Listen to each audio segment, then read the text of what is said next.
I'd see her again, but she's the last person who remembers me.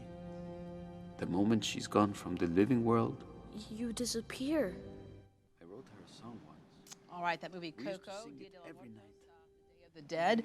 Interesting thought here, Mark, is that you're still alive, even if you pass, you're still alive if someone remembers you in this world. Well, always. I mean, when we remember and honor our loved ones, we're cherishing their physical existence. And what's important to learn is that when somebody we love dies, they don't disintegrate. Our relationship changes from one of a physical nature to one of a spiritual nature. So we never lose a loved one. You know, people say we lost them. We lost the physical presence. But energy is neither created nor destroyed, and not even death can kill the energy of a soul. So we have to remember that. During the commercial break, you were getting some messages. Yes, I was getting a mail coming through, U.S. Army, World War II, okay? And this lady here went ahead and acknowledged that. If you could, please stand. And what I'm getting with him is difficulty swallowing, and his lungs, like, okay, I'm getting problems here, burning sensation, and it feels like my lungs, if you stuck steel wool in his lungs, burning sensation, that's what I'm getting. Does that make sense? Yes, it does. In what way? He had emphysema. Okay, that would definitely. And was he having particular difficulty though with swallowing or eating, particularly with fluids? I get that, like I get the spitting. I don't mean to be graphic, he but said when he laid down, he felt like he was drowning. it felt like he was drowning. Okay. Now I know we were just talking about. There was a scene from Coco and the Day of the Dead, and the funny thing is, before that clip came on, I started seeing pumpkins and bats, all right?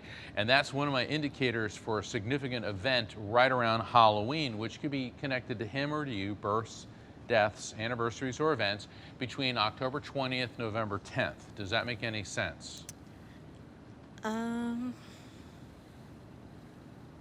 really.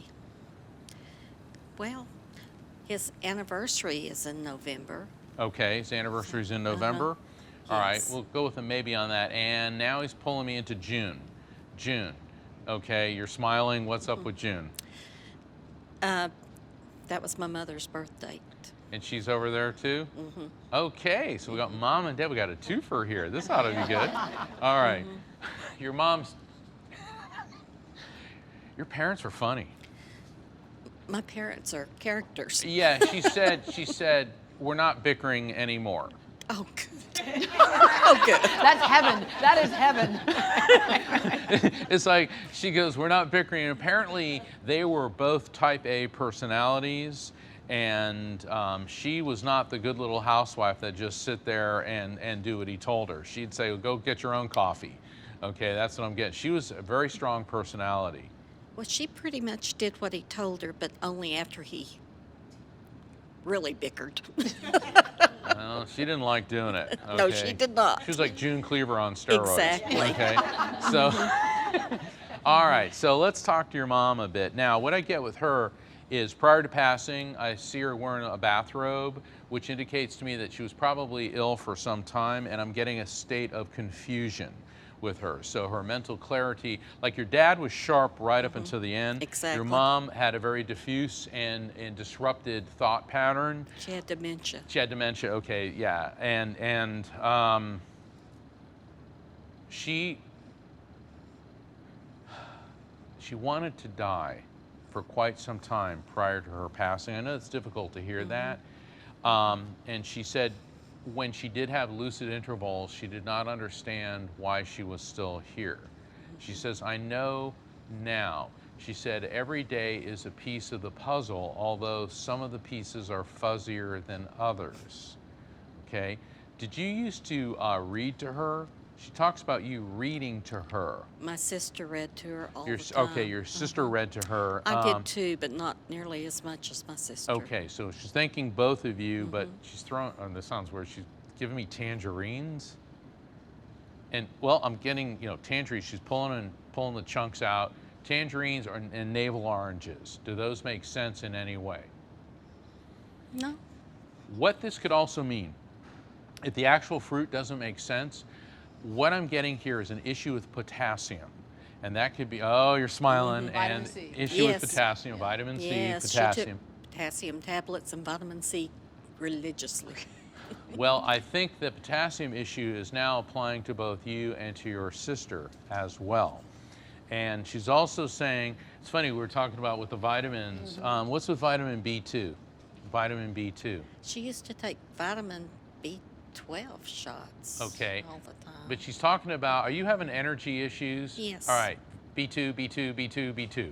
Okay. Certainly talk to your doctor before you start Okay. going on a vitamin regimen, but she is throwing, I mean, these capsules that are yellow at me, and I'm hearing B2, B2, B2.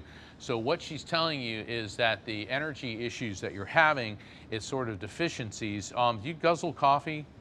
No. I drink 2 cups every morning.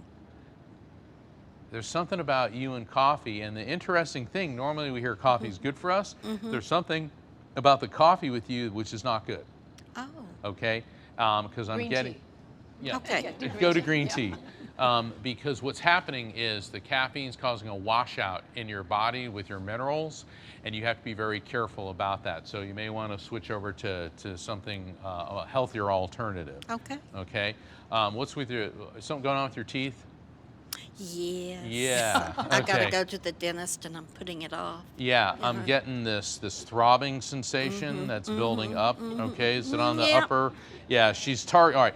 And I love to make this comment because it's true. Just because your mother's dead doesn't mean she's going to stop telling you what to do. So your mom is like, you go to the dentist, okay? And I'm hearing all the zzz, and I'm tasting the Novocaine and that horrible mint flavor that they put in there. I even had a knot behind my ear last week because of them. So, yeah, I think she's telling me go. Well, now looking back on this is making sense because it appears from what she's telling me, I'm feeling a mass and an abscess building up in there. And then that ties into the potassium issue because potassium is tied into cardiovascular. If you don't do Oh. this can trigger a heart attack. Okay. Okay, and I'm as serious as a heart attack in telling you this, and that's why your mom is showing me all of this. Okay, so what are we going to do after the show? Go to the dentist. Yes, absolutely. And You've the got to get this doctor. taken care of. Yes. Okay. This is what is known as spirit intervention. And that is where a spirit will come in and provide a message or evidence of a medical or a dangerous condition to help you avoid it. See, there's a day we're going to be born and a day we're going to die. And this is what your mom was talking about, is that each day of our life is a piece of the puzzle. Some pieces are fuzzier than others. The question is what we do at the time in between. And how do you want to live until your final day? Healthy and able to do what you want, or in an impaired and even paralyzed state? And so that's why your mother is intervening, so that the remainder of your life will be healthy and positive. Okay. So I'll Did you always listen listen to what her. your mom told you to do? Oh, I did. Okay, good. This is good. That's a good thing. All right, thank you very much again. The psychic lawyer, Mark Anthony. You have something else you want to say? what's with cats? Love them, hate them? I like them, but I'm allergic to them. Bingo. That is a verifiable fact following a message. When a spirit gives me a message of an explanatory or advisory nature, and it's all about the medical information I just provided, or rather she just provided through me, and then they hit me with a verifiable fact. You like cats, but you're allergic to them. That verifiable fact is how spirit lets you and I know we have properly received and interpreted the message. She's a chatty one. She's a Yeah, chatty she one. is. She is. I like your mom. She's like, your dad's Mother like, loves- see why we bickered? She loves to talk. Well, Mom, wherever you are, we have to take a break right now. And again, Mark Anthony is going to be at Body, Mind, and Soul, and that's going to be this weekend. We'll give you the number, and you can also log on to greatdayhouston.com for information on that as well. We'll be back with more readings with the psychic lawyer, Mark Anthony, after this.